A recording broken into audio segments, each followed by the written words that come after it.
चितवन में हरणी हिरणी सी व्याकुल अधीर के हेतु पड़ी हो धरणी।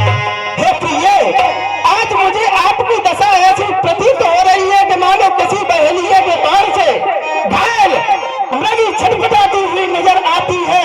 उसी प्रकार से आज तुम्हारा हाल हो गया है। क्या प्रिय आपसे किसी ने कुछ कह दिया?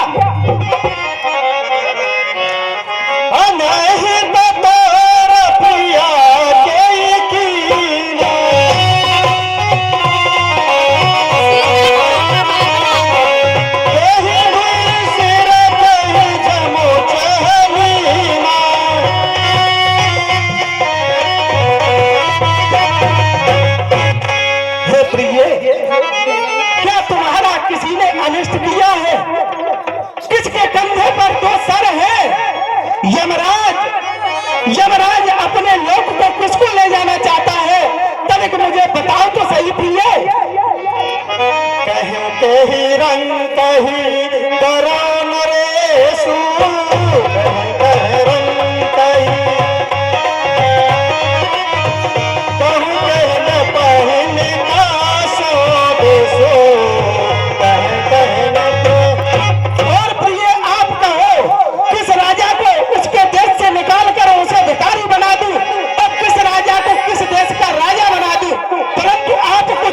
बोलो तो सही प्रिय, बोलो तो सही।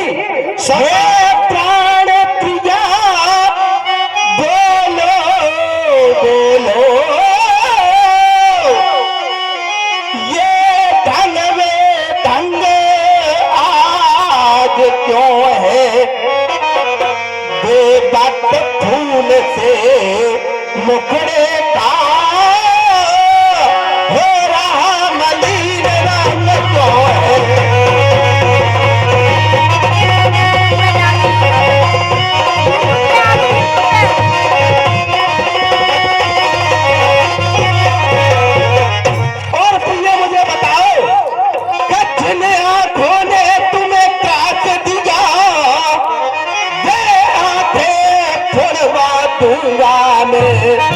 जिद्या जो कड़वा बोली हो, वो जिद्या कटवा दूंगा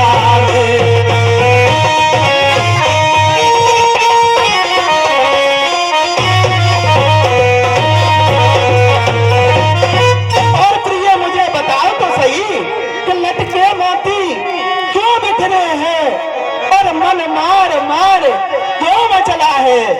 पड़ गई मांग क्यों उलझन में और कुल का कुल रंग बदला है? बोलो प्रिय बोलो। सकऊं तोरे उमर भारी कहती तो बफूरे नर नारी। और हे प्रिय, मैं सत्य कहता हूँ, अगर तेरा शत्रु अमर देवता भी है तो उसको भी झुकाकर तेरे चरणों में डाल सकता हूँ। फिर ये बेचारे मनुष्य किस गिनती में है? जानस मोर सुभाव बरोरू, मन तवया मन चंद चकोरू। और प्रिय, मेरे स्वभाव को तो तू भली भांति से जानती है। तो तुम्हारे इस पूर्ण चंद्रमा रूपी सुंदर मुखड़े को देखने के लिए यह मेरा मन चकोर की तरह व्याकुल रहता है। जरा अपना यह सुंदर मुख हमें हमें दिखाओ तो सही। प्रिया प्राण सुख सर्वस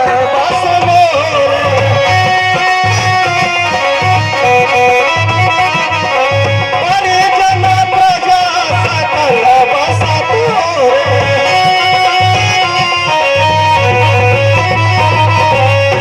और हे प्रिय, मैं सत्य कहता हूँ, मेरी प्रजा, मेरे पुत्र, मेरे परिजन, यहाँ तक कि मेरे प्राण भी, ये सब तेरे अधीन है प्रिय, अधीन।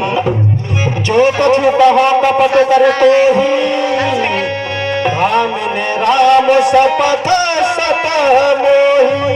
और हे प्रिय, मैं श्री राम की 100 बार सौगंध खाकर कहता हूँ कि यह बात मैंने जो तुझसे कही है वह सर्वथा सत्य है, कोई असत्य नहीं है।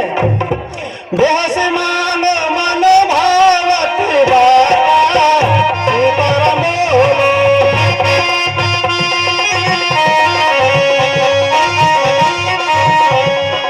भूषण सजई मनोहर गाता परम। और प्रिय, आप प्रसन्नता पूर्वक जो कुछ भी चाहती हो वह हमसे मांग लीजिए, परंतु इन सुंदर आभूषणों से अपने इस सुंदर शरीर को सजाइए। घड़ी तो घड़ी समुझ जिया देखो, देख प्रिया परे हरहि कुबेश। और प्रिय, घड़ी को घड़ी, समय और असमय, इस पर तो जरा विचार कर लिया करो कि कौन सा समय रूठने का होता है और कौन सा समय मनाने का है। और आपको तनिक भी लज्जा नहीं आती, क्योंकि घर पर 4 पुत्र बधुएं भी हैं। अगर हमारी पुत्र वधू सीता जी सुनेंगी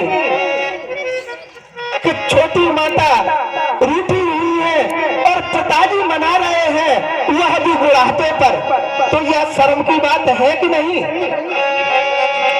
यह सुने मन बने सफता भरे, ऐसी उठी मन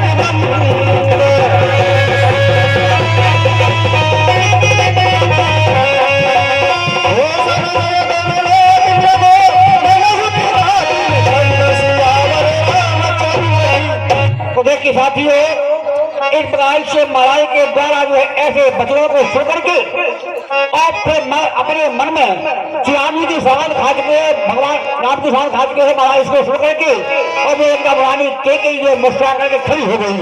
तो कैसे प्रतीत होता है जैसे कोई भीड़ में और किसी हिरण को पकड़ने के लिए फंदा से आ रही हो, ऐसे वो जो है सुना रही है फंदा। भामिनी भयो तोर मन भावा, घर घर नगर आनंद बढ़ावा। और हे भामिनी, हे मेरे हृदय में निवास करने वाली मेरी हृदयश्वरी, आज तुम्हारा सभी मन चाहा कार्य हो गया और आप हो कि कोप भवन में बैठी हो। हे महाराज, मेरे पास क्यों आई है? मैं तुम्हारी कौन लगती हूँ? मुझे आप जानते भी हैं कि मेरे पास चले ही आई। मैं कौन हूँ तुम्हारी? कि मैं कौन तुम्हारी होती हूँ?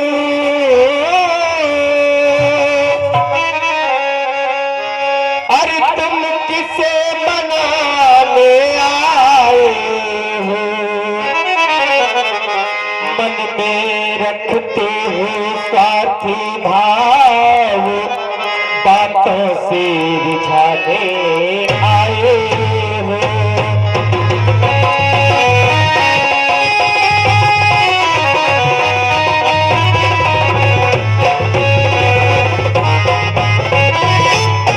इस जग में कौन हुआ किसका,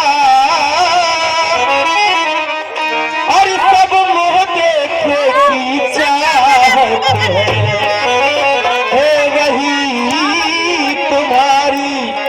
और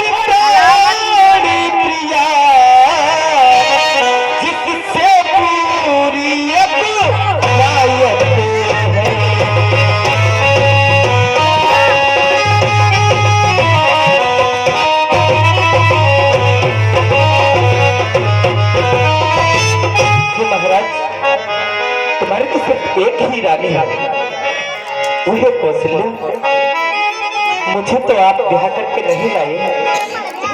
नहीं क्यों पिया अकेले में,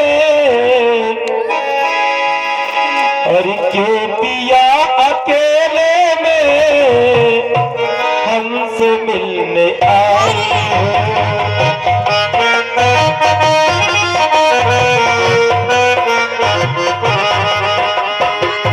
क्यों पिया अकेले में हमसे मिलने आए हो।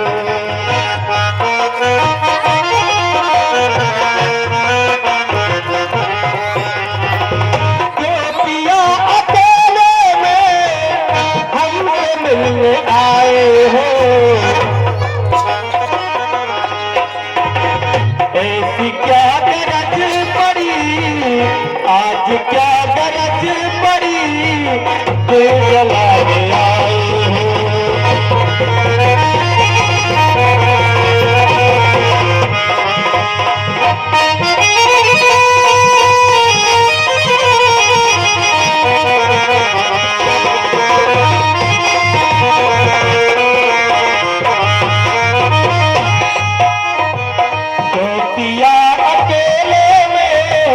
हमसे मिलने आए हो।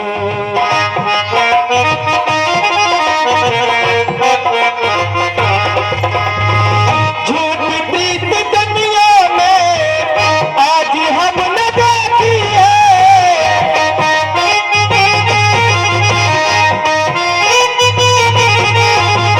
झूठी प्रीत दुनिया में आज हमने देखी है। मैं जल रही थी फिर भी, मैं जल रही थी फिर भी, क्यों जला के आए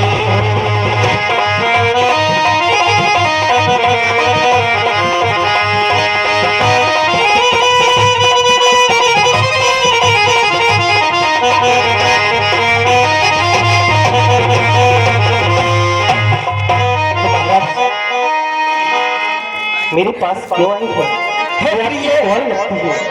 सुनो, क्योंकि आप अभी क्रोधावेश के कारण यह नहीं समझ पा रही हो कि हम कह रहे हैं तो क्या कह रहे हैं, और कह रहे हैं तो किससे कह रहे हैं।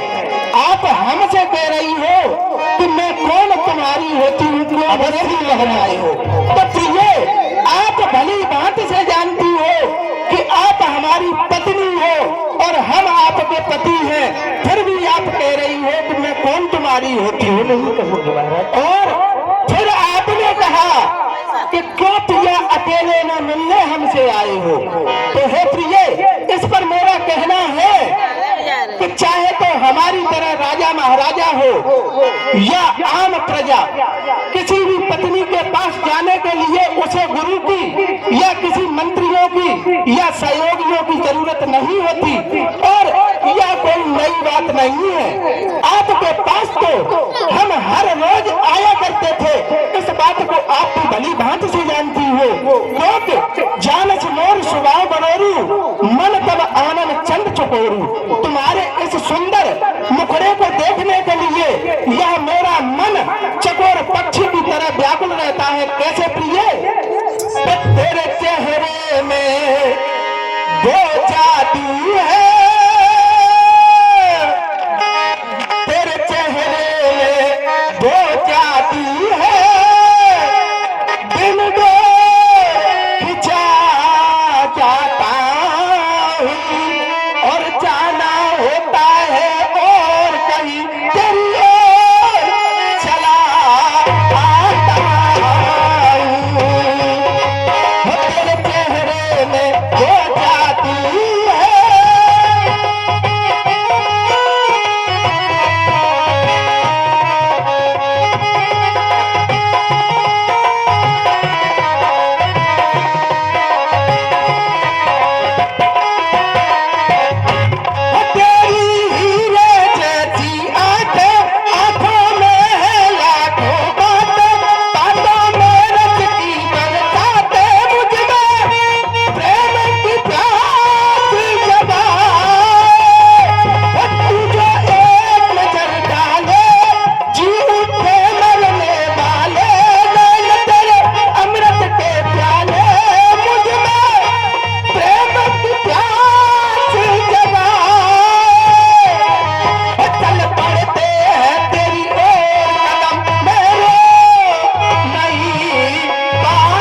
करने के लिए निकल ही पड़ते हैं, आपकी ओर चल पड़ते हैं।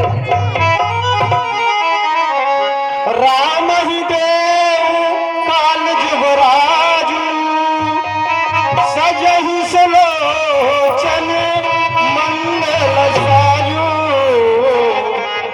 देखिए, माता बहनों से मेरी हाथ जोड़ के प्रार्थना है कि कृपया इस तरीके से हमारे चलते हुए प्रोग्राम पे बीच में से खड़ी होकर के अपने घर को ले जाए।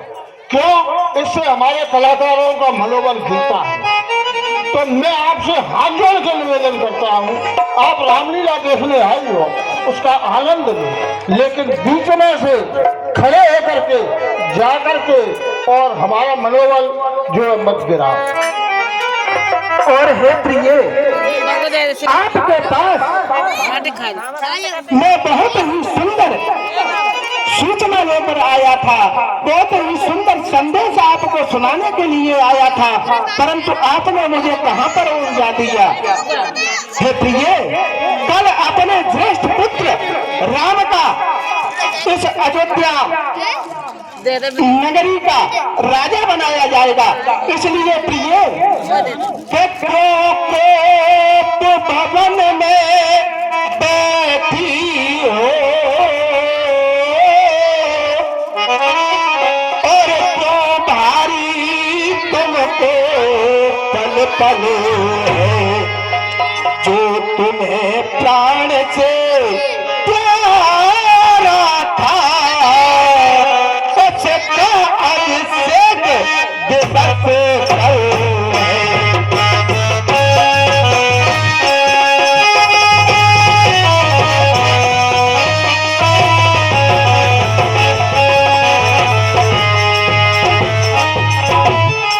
इसलिए प्रिय, इस कोप भवन से बाहर निकलिए, क्योंकि उठो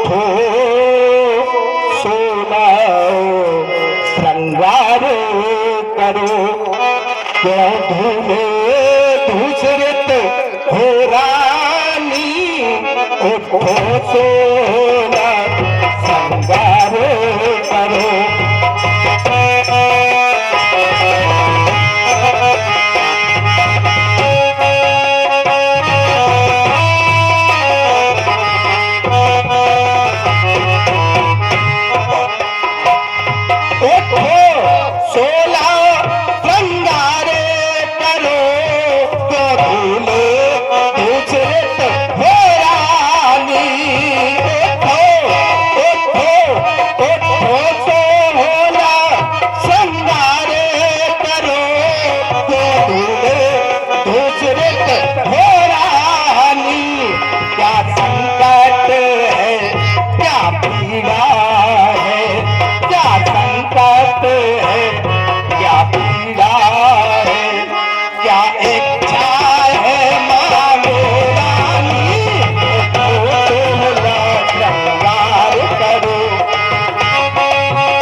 हमसे क्या मांगना चाह रही हो, वह आप बेझिझक होकर हमसे मांग लीजिए। और हम आपसे इस बात पर भी नाराज नहीं है कि आप कोप भवन में आई, क्योंकि हमारे पूर्वजों से लेकर आज तक यह कोप भवन बनवाया गया। पूर्वजों से लेकर आज तक कोई भी इस कोप भवन में नहीं आया, परंतु हम इस बात पर भी प्रसन्न है कि इस कोप भवन का उद्घाटन आप जैसी महारानी के द्वारा हुआ। दल के उठे सुने हृदय कठोर,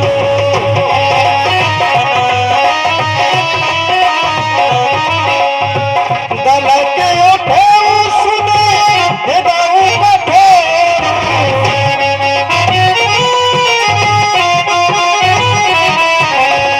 चलो छुई गया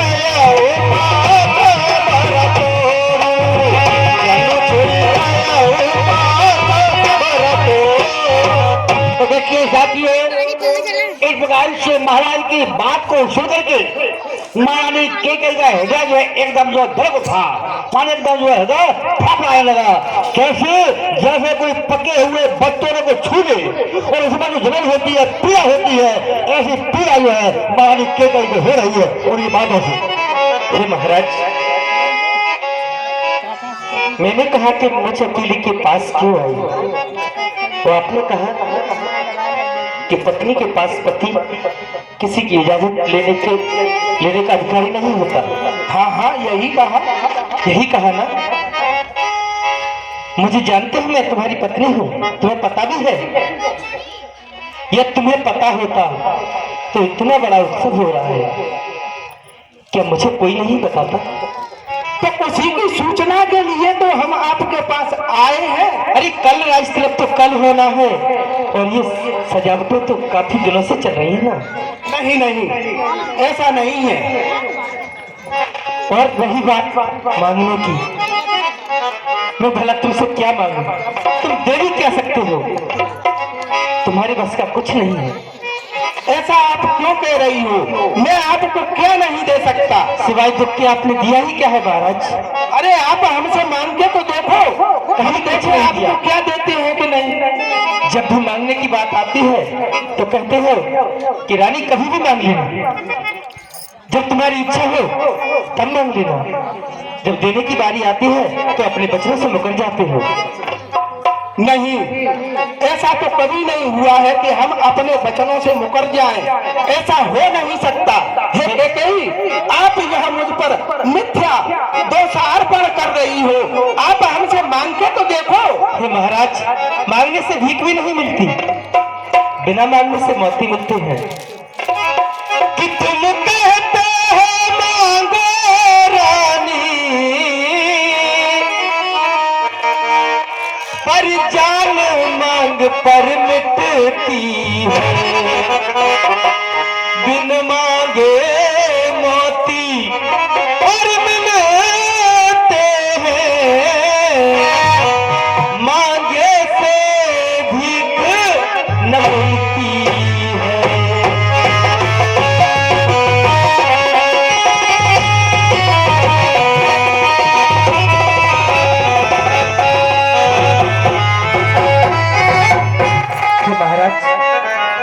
मांगने से भीख नहीं मिलती, बिना मांगे मोती मिल जाती है। भला मैं आपसे क्या आशा करूँ, आप क्या दे सकते हैं? मैं तो जब ही मांगूंगी जब आप मेरी शर्त मानेंगे। लखई न भोप कपट चतुराई,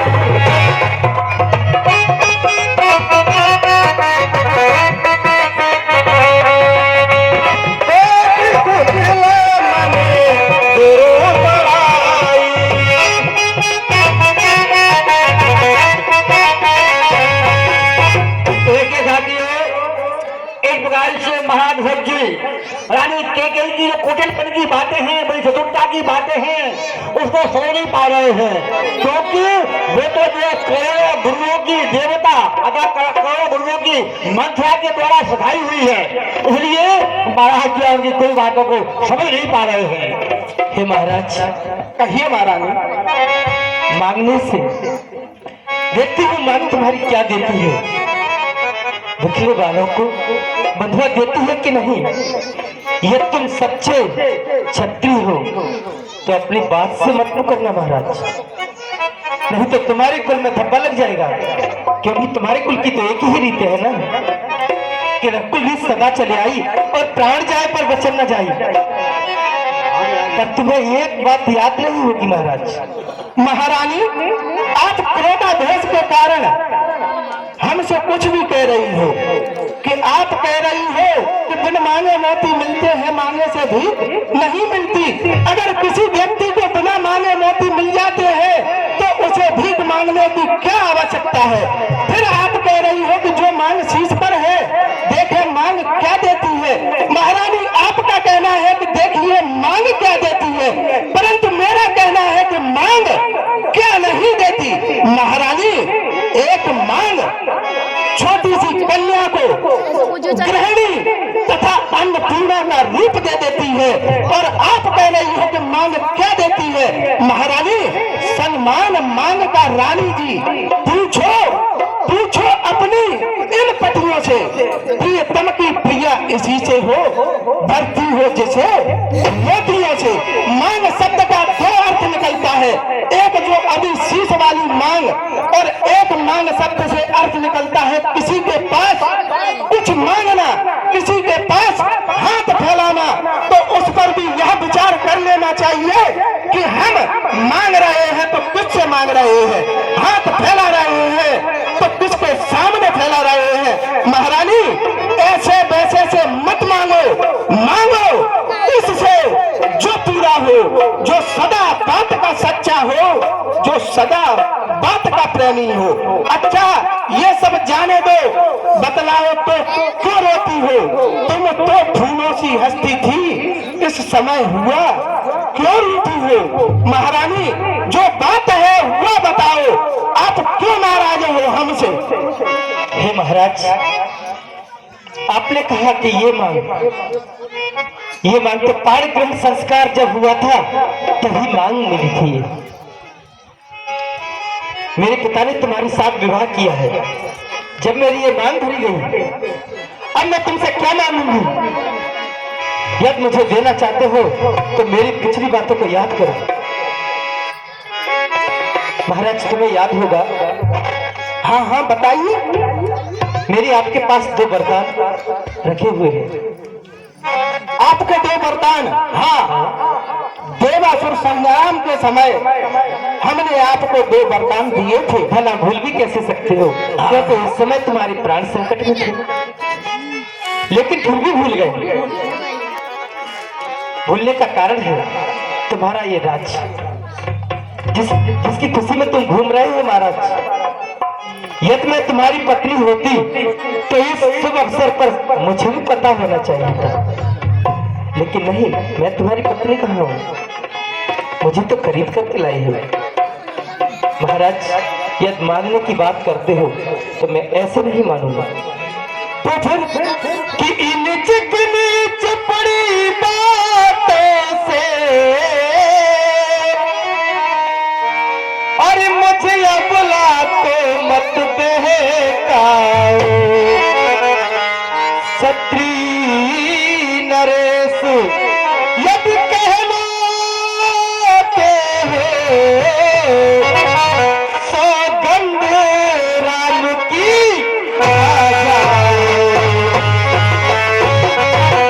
ये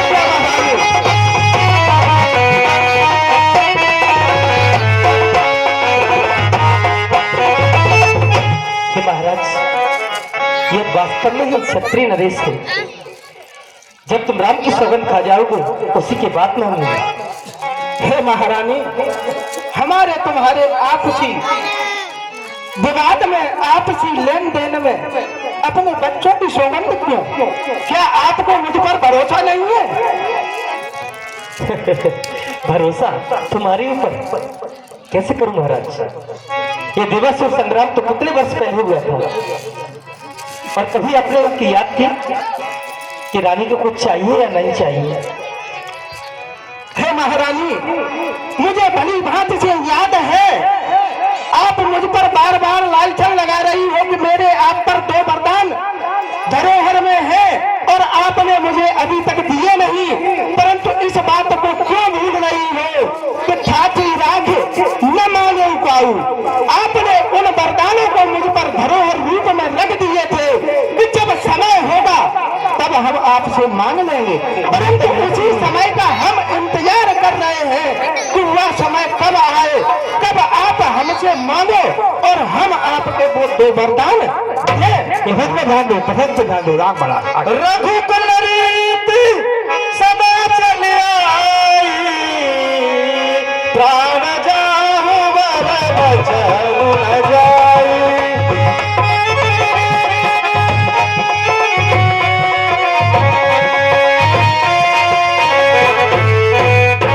और फिर महारानी यह बात तो आप भी जानती हो कि हमारे रघुकुल में ऐसी रीत चली आ रही है, ऐसी परंपरा चली आ रही है कि प्राण भले ही चले जाए परंतु वचन कभी नहीं जाएगा। जाने न दूंगा वचन को, मत मोह रहा तो धन रहा किस काम का, इसलिए महारानी आप निसंदेह होकर मांगिए। नहीं असत्य सम पातक गुंजा गिर सम हो और असत्य के समान कोई दूसरा पापों का समूह नहीं है। क्या करोड़ों गलतियां मिलकर पर्वत के समान हो सकती है? तेहि पर राम शब्द कर आई सुकृत स्नेह अवधि रघुराई। और उस पर भी बातों ही बातों में अनायास मेरे मुख से श्री रामचंद्र जी की सौगंध निकल गई है, जो कि सुकृत हमारे तीनों का फल श्री रामचंद्र जी है। पत मनोरथ से